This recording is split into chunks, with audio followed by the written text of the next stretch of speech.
লক্ষ্মীখালীতে শ্রী শ্রী গোপাল চাঁদ সাধু ঠাকুরের ১০৪তম স্নানোৎসব ও মেলা সম্পন্ন। আসসালামু আলাইকুম। দৈনিক দক্ষিণ বার্তায় আপনাদের স্বাগত।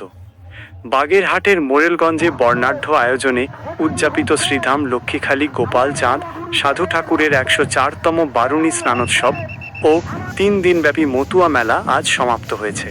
পূর্ণব্রহ্ম শ্রী শ্রী হরিচাঁদ ঠাকুরের ২১৫তম শুভ আবির্ভাব উৎসবকে কেন্দ্র করে গত কয়েকদিন পুরো গোপালচাঁদ ধাম ডঙ্কা, নিশান আর হরি বল ধ্বনিতে মুখরিত ছিল। তিথি অনুযায়ী গত সোমবার সকাল ৮টা থেকে শুরু হওয়া এই স্নানোৎসব মঙ্গলবার সকাল ৮টা পর্যন্ত বিরতিহীনভাবে চলে। ইহজাগতিক পাপ মোচন ও পরমার্থিক কল্যাণ লাভের আশায় দেশের ৪ শতাধিক তালিকাভুক্ত দল ছাড়াও পার্শ্ববর্তী দেশ ভারত, শ্রীলঙ্কা, নেপাল ও ভুটান থেকেও লক্ষাধিক পুণ্যার্থী এই কামনা সাগরে পুণ্য স্নানে অংশ নেন। স্নানোৎসব একদিনের হলেও আনুষঙ্গিক মেলাটি চলেছে টানা ৩ দিন। আজ শেষ দিনেও ভক্ত ও দর্শনার্থীদের উপচে পড়া ভিড় লক্ষ্য করা গেছে। বাংলা ১৩২৮ সাল থেকে মোরেলগঞ্জ উপজেলার জিউধরা ইউনিয়নের এই লক্ষ্মীখালী গ্রামে শ্রী শ্রী গোপাল চাঁদ সাধু ঠাকুরের লীলাধামে প্রতি বছর এই মিলন মেলা বসে। ওড়াকান্দির মেলার ১৫ দিন পর অনুষ্ঠিত হওয়া এই উৎসব স্থানীয়ভাবে গোপাল সাধুর মেলা নামেও পরিচিত।